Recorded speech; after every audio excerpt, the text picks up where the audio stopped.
View the waterboarding broke him? I think it did, yes. And did it make a difference in terms of? It did. The threat information that he provided disrupted a number of attacks, maybe dozens of attacks. And that means the waterboarding saved lives, perhaps thousands of lives. Khalid Sheikh Mohammed was broken the same way. But despite that, some American politicians continue to condemn the procedure. I would hope that we would understand, my friends, that life is not 24 and Jack Bauer. Life is interrogation techniques which are humane and yet effective. Waterboarding is torture. It started in 1492 in the Inquisition.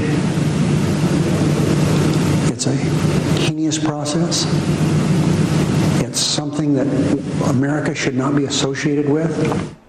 And that is Democratic line. That's the party line for the Dems. The Republicans are split.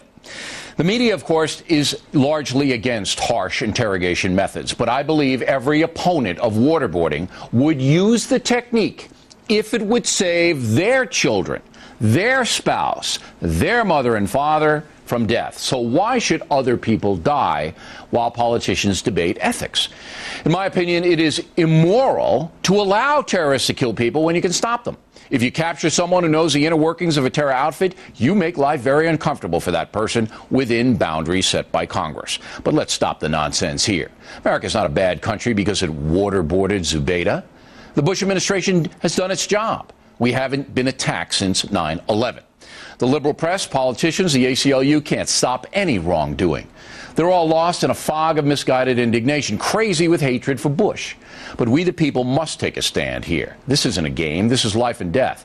And if you don't believe it, I know scores of people right here in New York City will tell you about their dead loved ones. Waterboarding should be a last resort, but it must be an option. And that's a memo. Now for the top story tonight, who supports waterboarding and who does not? As mentioned, all the Democratic presidential candidates are opposed, as are Republicans John McCain and Mike Huckabee. Rudy Giuliani would allow the procedure. Mitt Romney will not define his position specifically. Joining us now from Washington, Kiki McLean, a Democratic strategist, and from Las Vegas, Republican Congressman Duncan Hunter, who is running for president. You support waterboarding. Are you surprised the big controversy that has erupted over it, Congressman? You know, I'm somewhat surprised. On the other hand, I think it's part of the Democrat blame America first. It goes right along with their desire to close Guantanamo, where the terrorists are gaining weight on American menus that include honey glazed chicken and rice pilaf. It goes along with the idea that they now have a bigger collection of rights, the terrorists do, than American POWs if they were captured. And waterboarding is not torture. And I've got news for all of the bleeding hearts on this thing. American forces have used waterboarding on themselves in our own training of Americans. So are the liberals who want to ban waterboarding saying it should be banned for terrorists, but we should allow American troops to be trained with waterboarding, sometimes being used in those training methods? I've seen all of the classified methods. I think that we do everything absolutely in a professional way. We don't do anything that is not intended to extract information that can save American lives, Bill Riley.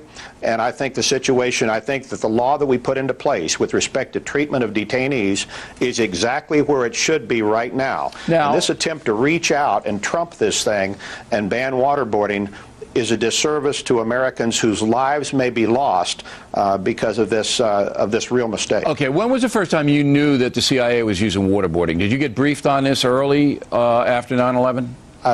I've been briefed on it a number of times, and I don't have dates. All right, so you knew for years this was going on. Now I understand Jane Harman and Nancy Pelosi were also briefed on this, as well as a number of Democrats, correct?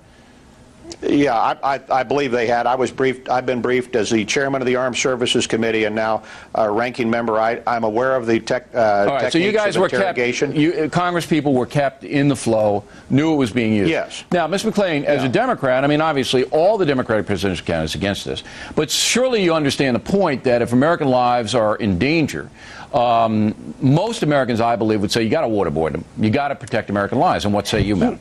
You know, what I say is as an American, and that is that I believe it's wrong, I believe it's torture, I believe it's immoral. And when you have somebody like John McCain The only POW I know who's in the national dialogue on this, who's been through torture, who's been the victim of torture, saying this is wrong, that says something. Okay, so you wouldn't, even if your people were in danger, your own people, you would say, no, don't do it. I would say that every decision like that has an implication not only for that moment, but for the future. And I think that one thing John McCain rightly brought up in the debate. No, I want to talk about you. Look, Senator McCain can talk for himself. No, I want to talk about you. But I agree. What I'm telling you is I agree with John McCain. Okay, good. I'm glad you do. When he talks about the fact that we have the Geneva Conventions, okay, to fine. which you can talk theory all day long, but it's your it's your kids, it's your spouse, it's your parents. You need to get information about this guy. You need to get the guy's information. Let's be realistic. Let's be realistic. I'm a mother. You come after my kids, I'm going to use whatever I have. There you go. That's why I'm not president of the United States.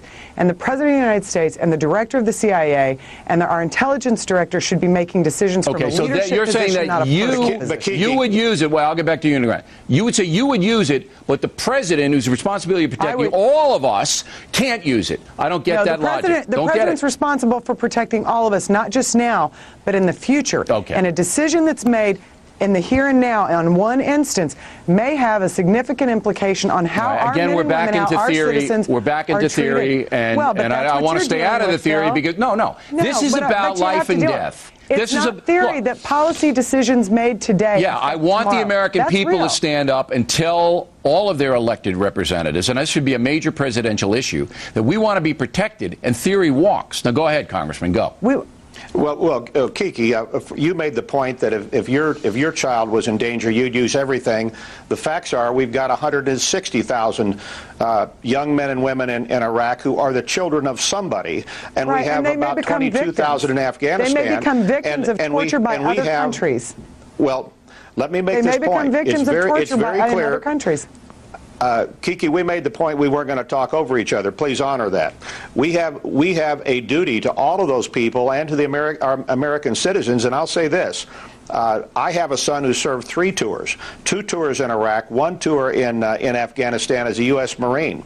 If you have information, if you have someone who has information that could result in the deaths of those Americans, we as politicians back here who say we want to take the noble road do a real disservice to the Americans who are wearing the uniform of the United States to not extract information where we should extract it. I'm going to give Kiki the last word. I got to give it because we're running out of time here. Go ahead, Congressman, I think you'd probably agree that leadership is for the country and the men and the women who serve all around the world. The reality is you can beat a child into submission, but it doesn't make it right. And it's not the right thing to do. Waterboarding is not torture. Waterboard well, I don't want to get into that debate. Congressman, look, the other side says it is, you say it isn't, but I'll tell you this. I will tell you this very emphatically. I'll tell you this very emphatically. Our soldiers are abused and Marines are abused all over the world, Kiki. And if you think they're not, you're living in the land of Oz. This doesn't have anything to do with whether they're being abused. They are being abused now. We know that. We've seen that. And it ain't going to stop. We got to protect Americans. Ms. Plain, Congressman, thanks for